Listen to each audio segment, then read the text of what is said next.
한번 나누겠습니다. 사랑합니다. 축복합니다. 인사 한번 하겠습니다.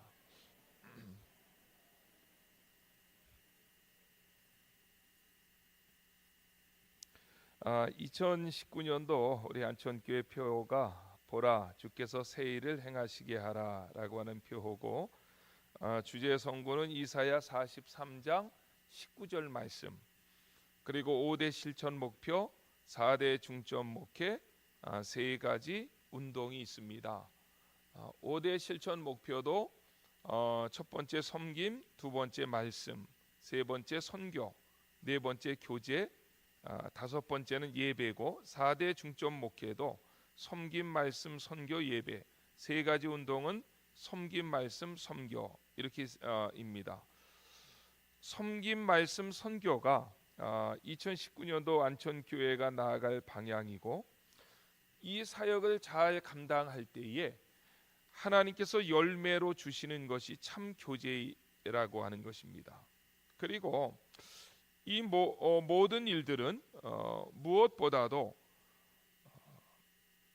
기름 부으심이 넘치는 예배로부터 시작하자, 이런 어떤 컨셉을 가지고 5대 실천 목표, 4가지 중점 목회, 또 3가지 운동 이렇게 정해서 2019년도를 섬겨 나가려고 합니다.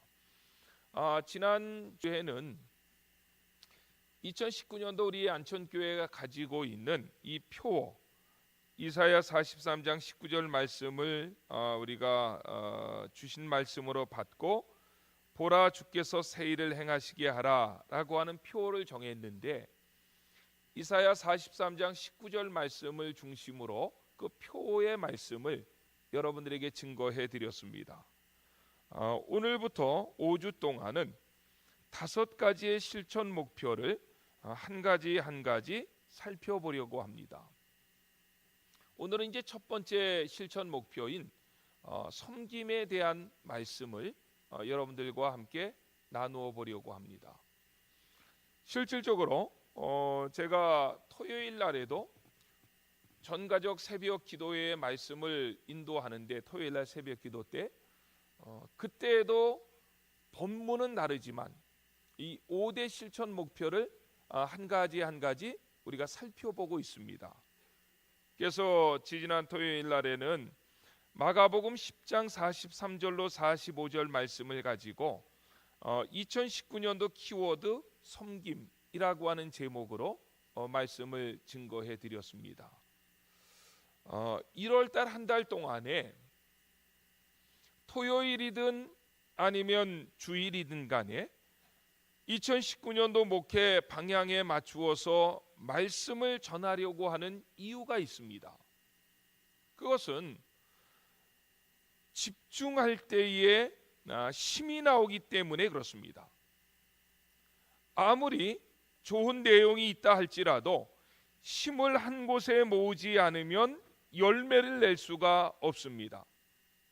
하지만 내용적으로 조금 약하다 할지라도 온 교회가 영압으로부터 우리 장년부의 연로하신 어른에 이르기까지 교회가 한 마음 한 뜻이 되어서 한 방향성을 가지고 나아갈 때에, 그때에 하나님께서 큰 역사를 이루실 줄로 믿고, 우리 안천교회가 이러한 목회 방향을 가지고 온 성도들이 마음을 합하고 뜻을 합하고 몸을 합하여서 한 방향으로 나가고자 하기 위해서 1월 한 달 동안에는 2019년도에 이 목회의 방향성에 대해서 요한복음 강해를 잠시 멈추고 증거해 드리려고 하는 것입니다. 오늘은 5대 실천 목표 가운데의 첫 번째 키워드인 이 섬김에 대한 말씀을 로마서 12장 3절로 8절 말씀을 가지고 선포하려고 합니다.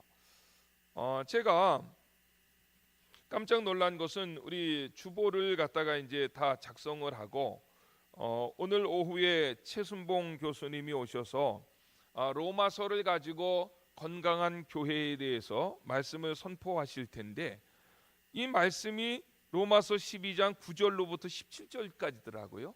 그래서 제가 이거 둘이 이렇게 짠 것은 아닌데 저도 이미 말씀을 다 준비해 놓고 주보에 올려 놓고 나중에 우리 이제 최순봉 교수님에게 본문 제목을 받았는데 저는 로마서 12장에서 깜짝 놀랐어요. 이거 겹치는 거 아닌가?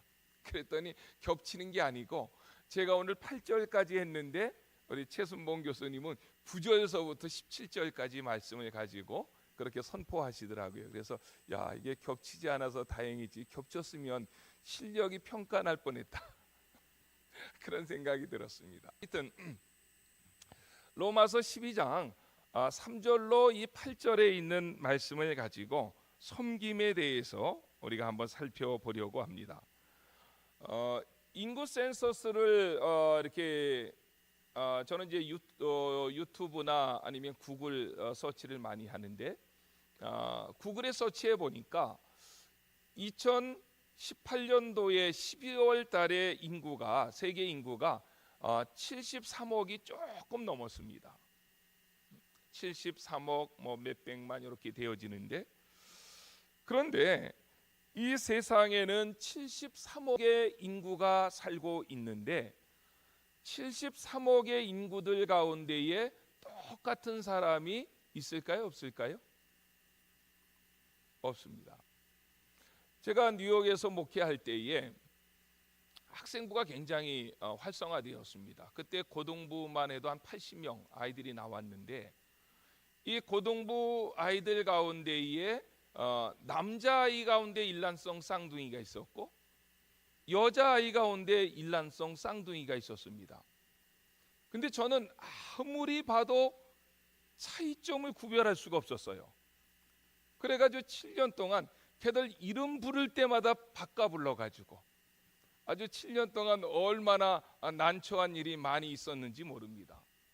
그런데 놀라운 것은 이제 그 남자 일란성 쌍둥이 그 부모님도 교회에 열심히 나와서 봉사하시는 집사님이고 또 여자 그 아이들의 그 부모님들도 굉장히 교회에서 신실하게 충실하게 사역하시는 집사님들인데 물어보니까 한 번도 자기들은 바꿔 부르지 않았대요.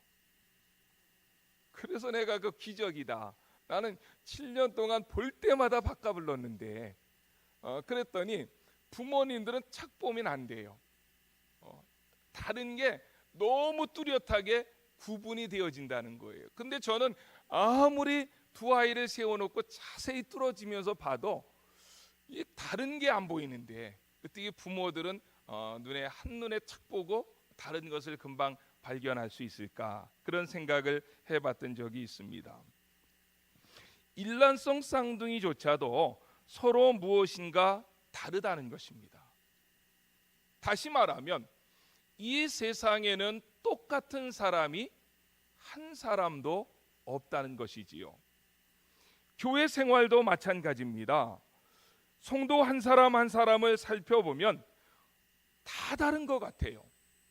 성별도 다르고 나이도 다르고 생활 수준도 다르고 지식도 다르고 생각도 다르고 믿음의 분량도 다르고 또 섬기는 직분도 다르고 은사도 다 다릅니다. 그런데 다 다른 사람들이 모여서 하나의 공동체를 세워가고 유지되어진다는 것, 그게 기적이 아닐까 하는 생각을 해보게 되어집니다. 특별히 교회는 완전한 사람들이 모이는 공동체가 아닙니다. 예수님께서도 말씀하신 것처럼 죄인들이 회개하고 변화되어 가는 과정 속에 있는 공동체가 교회입니다. 영육간에 병든 사람들이 와서 치유되고 고침받는 과정 속에 있는 공동체가 바로 교회입니다. 이 바울 서신의 꽃이라고 말하는 성경이 있습니다. 에베소서입니다. 에베소서는 사도 바울이 교회가 무엇인지를 우리에게 설명해 주고 있습니다. 그런데 에베소서 2장 22절 말씀에 보면 사도 바울은 이렇게 말씀합니다.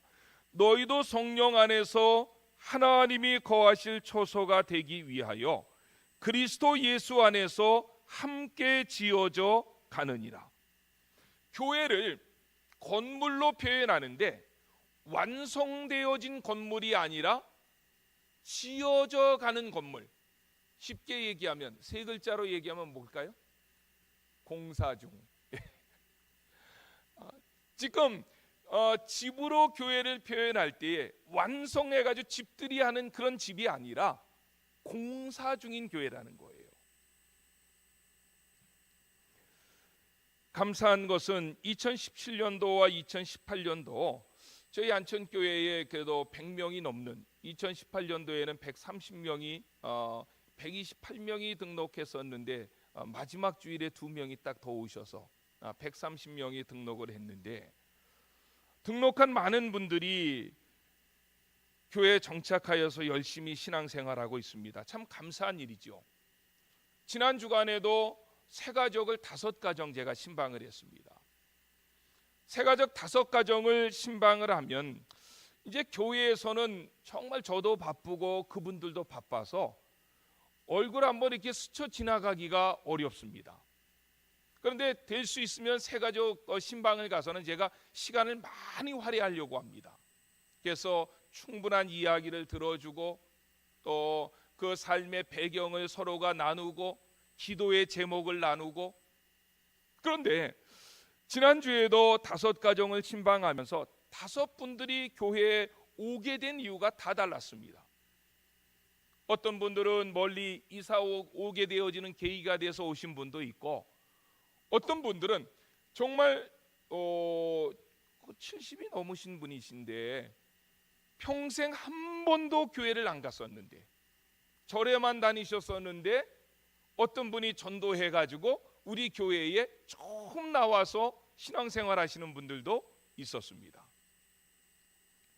대화를 나누다 보면 전에 있던 교회에서 시험과 상처를 받아서 신음하고 있던 차에 이제 교회를 찾아다니는데, 한번 시험 받은 경력이 있는 분은 아무 교회나 가서 이렇게 빨리 등록하지 않습니다.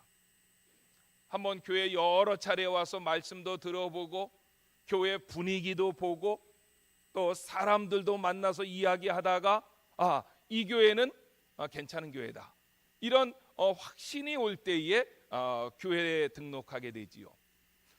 와서 대화하는 중에 어떤 분이 그런 얘기 하더라고요. 와서 말씀도 은혜가 되고 예배 분위기도 좋고 성도들도 굉장히 상냥한데 교회 주보 앞에 있는 교회 마크가 좀 이상했다.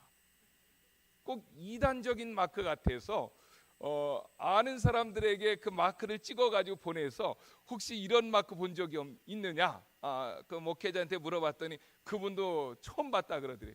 처음 볼 수밖에 없는 게 우리 교회에서 처음 만드는 거거든요. 근데 조금 이단풍이 나게 만들었는가 봐요. 하여튼 마크가 조금 이단적인 풍이 나가지고 그것 때문에 한 몇 주 고민하다가 그래도 괜찮은 교회 같다 해가지고 등록했다라고 하는 그런 분도 계세요. 왜 그러냐면 이제 다른 교단은 교단 마크를 앞에다 집어넣습니다. 그래서 합동층이나 통합직 같은 데 원래 교회들이 많다 보니까 그 교단 마크를 딱 보면 이게 교단이 어디로구나 금방 이제 알게 되는데, 우리는 교회 마크를 집어넣다 보니까 세상에 유일하게 하나밖에 없죠.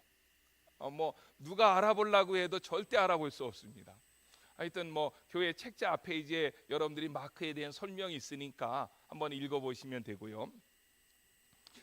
하여튼 다양한 그런 이유로 인해서 우리 안천교회를 찾아와서 신앙생활하고 있는 분들이 있는데, 그런데 어떠한 경로로 왔든지 간에 저는 그분들에게 꼭 이야기합니다. 처음에 오셔서는 안천교회의 좋은 모습만 보일 수도 있습니다. 그런데 우리 안천교회도 완전한 교회가 아닙니다.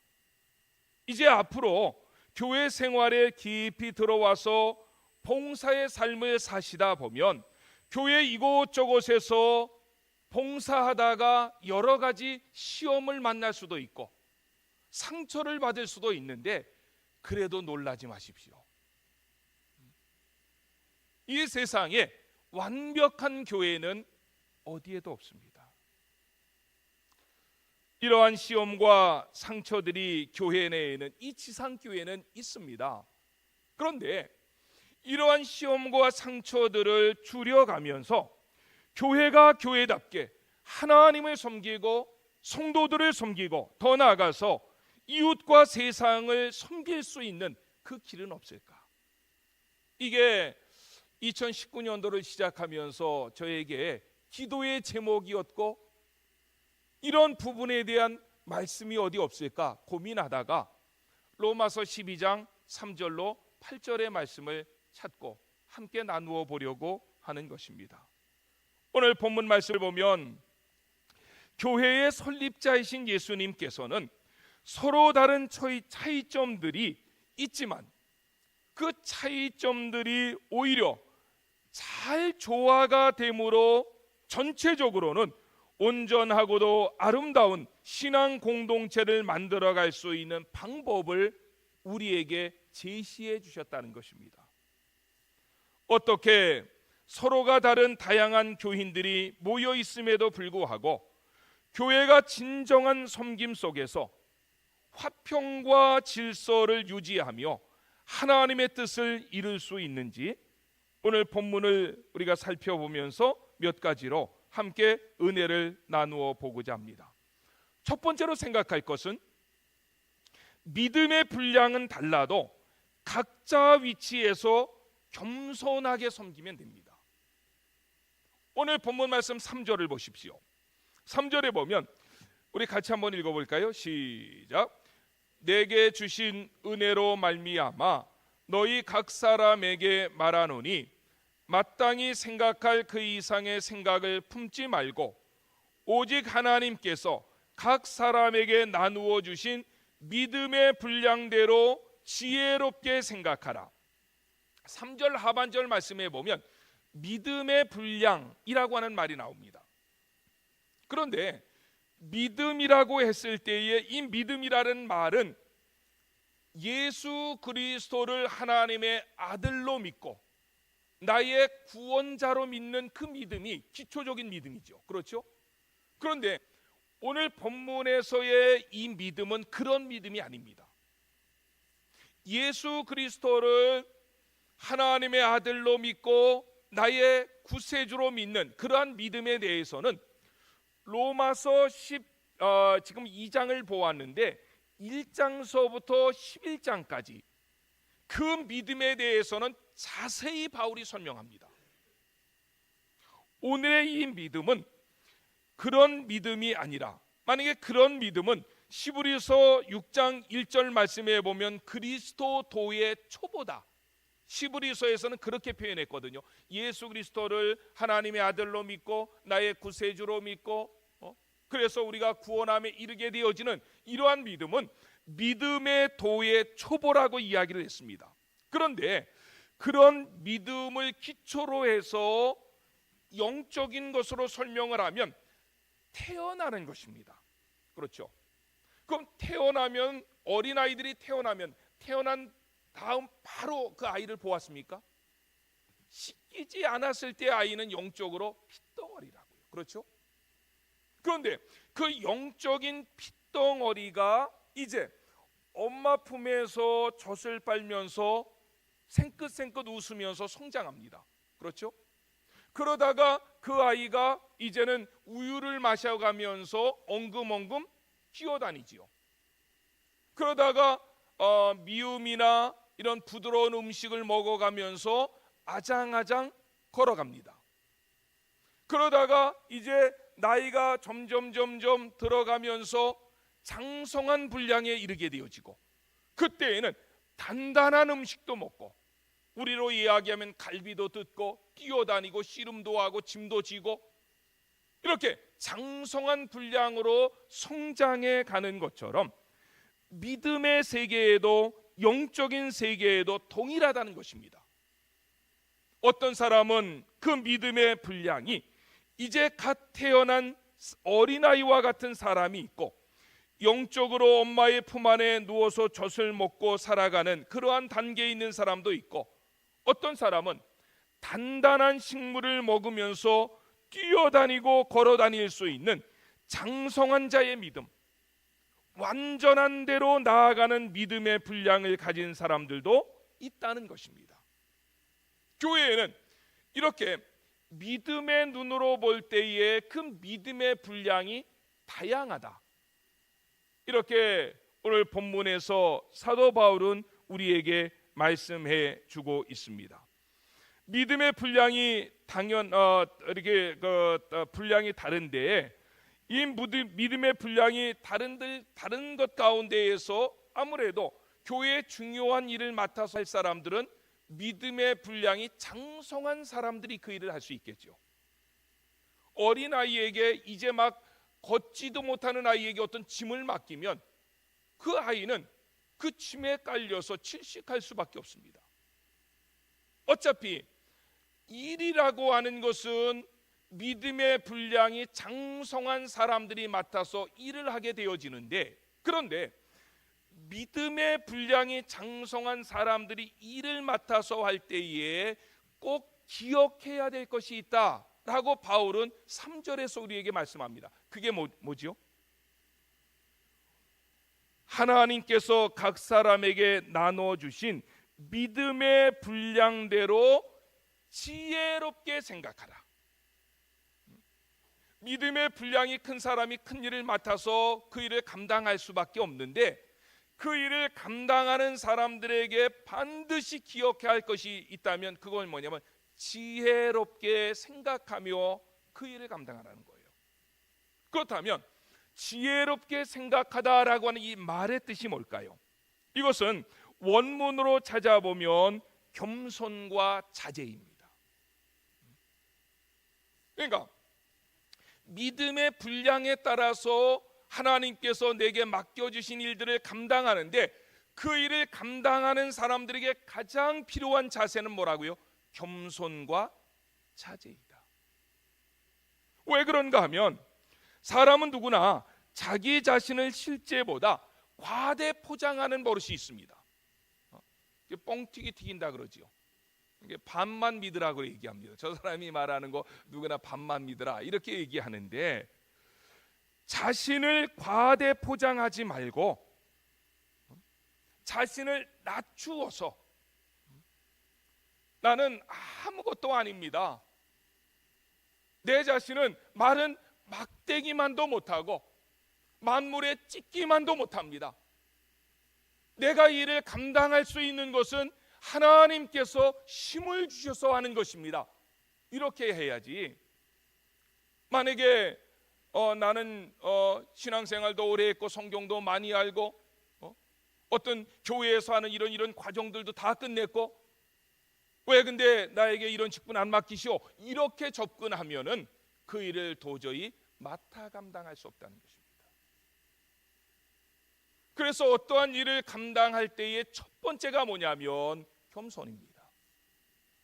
나는 아무것도 아닙니다, 하나님께서 은혜 주셔서 하는 것이고 내가 할 수 있는 것은 순종밖에 없고, 그럴 때 하나님께서 더 큰 능력을 주시고 더 큰 은혜를 주셔서 더 큰 사역을 맡아서 감당할 수 있도록 하실 줄로 믿습니다. 또한 자제라고 하는 것은 다른 사람을 배려하고 존중하면서 내 자리를 지켜가며 섬김과 봉사의 삶을 살아가는 것, 겸손과 자제를 가지고 내게 맡겨진 사역을 감당할 때에 교회에는 화평과 질서가 유지되어질 수 있다 라고 사도 바울은 우리에게 3절에서 말씀하고 있다는 것입니다. 두 번째로 생각할 것은, 우리가 하나님께서 우리에게 맡겨주신 사역들을 감당할 때 어떻게 해야 되느냐, 그리스도만을 머리로 해서 섬겨야 됩니다. 오늘 본문 말씀 4절과 5절 같이 한번 읽어봅시다. 시작. 우리가 한 몸에 많은 지체를 가졌으나 모든 지체가 같은 기능을 가진 것이 아니니 이와 같이 우리 많은 사람이 그리스도 안에서 한 몸이 되어 서로 지체가 되었느니라. 아멘. 교회는 한 몸 안에 많은 지체를 가진 공동체다, 이렇게 3절과 4절에서 이야기합니다. 그런데 믿음의 분량이 각각 다른 까닭에 그 각 지체가 생각해야 될 분수도 다르고 그 결과 각자가 맡은 역할의 직분도 다르다. 오늘 본문 말씀에서 사도 바울은 말씀합니다. 그럼에도 불구하고 그 많은 다른 지체들이 한 몸으로 연결되어서 각기 맡은 구실을 할 수 있게 되는 유일하고도 틀림없는 비결이 있는데, 그것은 곧 그리스도 안에서 한 몸이 되는 것이다. 그리스도가 교회의 머리가 되어지고 머리 되어지신 그리스도를 통해서 모든 지체들이 연결되어질 때에, 그래서 유기체적으로 한 몸 되어질 때에 교회는 그 각자의 사역을 통해서 화평과 질서를 유지하며 하나님께 영광을 돌리는 공동체가 될 수 있다 라고 사도 바울은 우리에게 말씀을 하고 있는 것입니다. 사람의 몸에서도 신경을 통하여서 뇌에 연결되어 있지 않는 지체는 명령을 받을 수가 없습니다. 제대로 기능을 발휘할 수가 없습니다. 몸통에 붙어 있기는 해도 뇌에 연결되어 있지 않는 이 사지나 오장 육본은 이미 죽었거나 죽어가고 있을 뿐입니다. 마찬가지로 성도는 교회 안에서 믿음의 분량이 다르고 여러 다른 은사와 직분들을 가지고 있지만 그리스도라는 한 머리에 공통적으로 연결되어져 있으므로 신앙인으로서 살아가고 있고 교인으로서의 그 기능을 제대로 발휘할 수가 있게 되는 것입니다. 머리 대신 그리스도에게 붙어있는 지체가 된다는 그 말이 무슨 뜻입니까? 그것은 예수 그리스도에 대한 신앙 고백을 분명하게 하고 지킨다는 것입니다. 예수 그리스도에 대한 신앙 고백 가운데 가장 뼈대가 뭐냐? 베드로가 했던 고백이겠지요. 주는 그리스도시요 살아계신 하나님의 아들이십니다. 나는 이런 신앙 고백을 했을 때에 예수님께서는 곧 이어서 뭐라고 얘기했느냐면, 내가 그 신앙 고백, 그 반석 위에 내 교회를 세우겠다. 이게 마태복음 16장 16절로 18절의 말씀입니다. 사람이 교회에 참된 일원, 그리스도 몸의 지체가 될 수 있는 유일한 길은 바로 여기에 있습니다. 예수 그리스도 그분을 하나님의 아들로 믿고 예수 그리스도 그분을 나의 구세주로 고백하고, 그랬을 때에 우리는 교회의 일원이 되어질 수 있고 교회의 머리 대신 그리스도에게 유기적으로 붙어있는 공동체가 되어질 수 있다는 것입니다. 만약에 어떤 사람이 교회 안에서 굉장히 가까워 보인다 할지라도, 신앙생활을 수십 년 같이 해서 가까이 보인다 할지라도 그 둘 사이가 머리라는 이 그리스도라고 하는 머리를 통해서 연결되어져 있지 않으면 아무리 이 검지 엄지손가락이 같이 붙어 있다 할지라도 종이짝 하나도 들 수가 없게 될 것입니다. 그래서 교회는 교회 안에 편당이 생기기도 하고 교인들 사이에 갈라지게 되어지는 원인이 나타나기도 합니다. 한쪽은 확실한 신앙 고백을 통해서 예수 그리스도에게 연결이 되어 있는데, 만약에 다른 한쪽이 겉만 교인이지 실제로는 예수 그리스도에게 연결조차 되어져 있지 않다면 절대로 하나 될 수 없습니다. 그래서 교회의 가장 중요한 것은 동일한 신앙의 고백을 하는 것입니다. 그것을 믿는 것입니다. 그것이 삶의 첫 번째가 되는 것입니다. 예수 그리스도, 그분은 하나님의 아들이십니다. 예수 그리스도, 그분은 나의 구원자가 되십니다. 그분을 믿을 때에만 구원을 받을 수 있습니다. 이 신앙의 공동체로 교회가 단단히 묶여져 있을 때에 어떠한 시험이 와도 교회는 흔들리지 아니할 수가 있다는 것입니다. 세 번째로 자기가 맡은 사명에 따라 섬기면 교회는 힘이 있는 유기적 공동체가 됩니다. 6절로부터 8절의 말씀 우리 같이 한번 봅시다. 6절부터 8절 시작. 우리에게 주신 은혜대로 받은 은사가 각각 다르니 혹 예언이면 믿음의 분수대로, 혹 섬기는 일이면 섬기는 일로, 혹 가르치는 자면 가르치는 일로, 혹 위로하는 자면 위로하는 일로, 구제하는 자는 성실함으로, 다스리는 자는 부지런함으로, 긍휼을 베푸는 자는 즐거움으로 할 것이니라. 아멘. 일단 바른 신앙 고백을 통해서 머리 대신 그리스도에게 공통적으로 연결이 되어져 있다 할지라도 그 교회의 지체들은 또한 그 주신 은혜대로 받은 은사가 각각 다른 교인들이 됩니다. 그러므로 교회 안에서 자신의 분수를 따라 판단하고 행동하는 신자는 자기가 그 교회를 위하여서 제일 잘 섬길 수 있는 것이 무엇인지를 연구해야 됩니다. 찾아봐야 됩니다. 믿음의 분량에 있어서는 그래도 그리스도 예수에 대한 신앙 고백이라는 최소한 공통 분모가 있지만 교회를 섬기는 은사는 애초부터 하나님께서 주시는 은혜에 따라서 각각 다르게 나누어져 있기 때문에 그렇습니다. 6절로 8절에는 그 은사를 구체적으로 열거합니다. 어떤 사람은 예언의 은사, 어떤 사람은 섬김의 은사, 어떤 사람은 위로의 은사, 어떤 사람은 구제의 은사, 어떤 사람은 다스림의 은사, 어떤 사람은 긍휼의 은사가 있다. 이 외에도 얼마나 많은 은사들이 있는지 모릅니다. 고린도전서 12장서부터 15장까지를 우리는 은사장이라고도 이야기하고, 갈라디아서에서도 은사에 대한 내용들이 나오고, 또 예수님 당시는 지금으로부터 2000년 시대의 얘기입니다. 2000년 시대에서는 없었던 일들이 오늘 이 시대에는 수없이 많이 일어납니다. 그런 것들이 교회와 사회 가운데 일어납니다. 예수님 시대에 컴퓨터 잘 다루는 은사 이런 거 있었겠습니까? 그건 없었잖아요. 컴퓨터 자체가 없었는데. 그런데 지금은 컴퓨터 잘 다루는 은사 얼마나 교회에서 필요한지 모릅니다. 컴퓨터를 잘 달아서 그래픽을 갖다가 한다면 그것을 가지고 교회 문서를 만들거나 주보를 만들거나, 얼마나 다양하게 하나님께서 내게 주신 은사를 가지고 하나님의 교회를 섬겨나갈 수 있는지 모릅니다. 여러분이 만약 교회에서 한 주일만 빠지게 되어도 주일학교에서 찬양대에서 아주 아쉬워하는 사람이 있습니까? 그 사람은 자기가 맡은 은사를 가지고 하나님을 최대한으로 열심히 섬긴 사람의 증거입니다.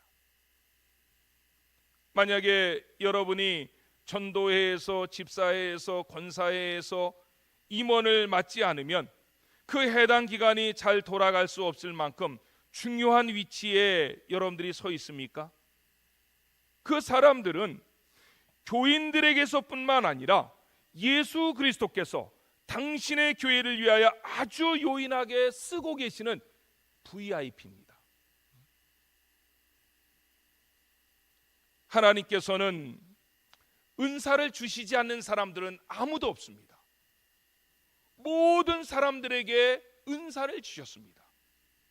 어떤 사람들은 그 은사를, 달란트를 한 달란트 받은 종처럼 땅속에 감추어 두고 있는 사람이 있고, 어떤 사람은 2달란트나 5달란트 받은 종처럼 그 달란트를 주신 주인에게 최대한 충성하고 순종하면서 그 달란트를 활용해가는 사람들이 있습니다.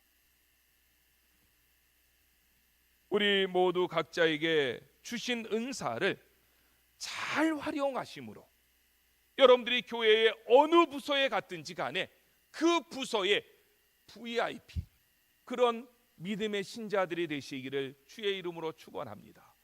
말씀을 정리하겠습니다. 꽃은 어울려 피어 있는 것이 아름답다는 말이 있습니다. 만약에 꽃이 한 종류의 꽃만 모여 있다면 그것보다도 여러 종류의 꽃들이 이렇게 어우러져 있으면 훨씬 더 아름답지 않습니까? 이 교회가 바로 그러한 모습입니다.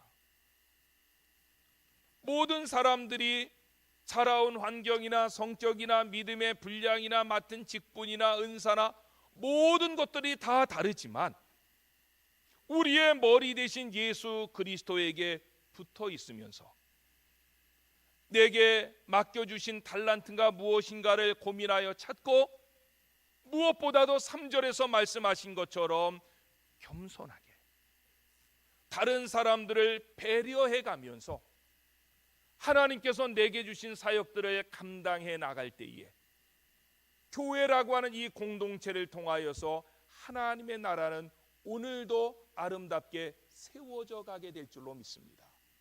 정말 그 일에 귀하게 쓰임을 받을 수 있는 2019년도 안천의 성도들이 되시기를 주의 이름으로 축원합니다.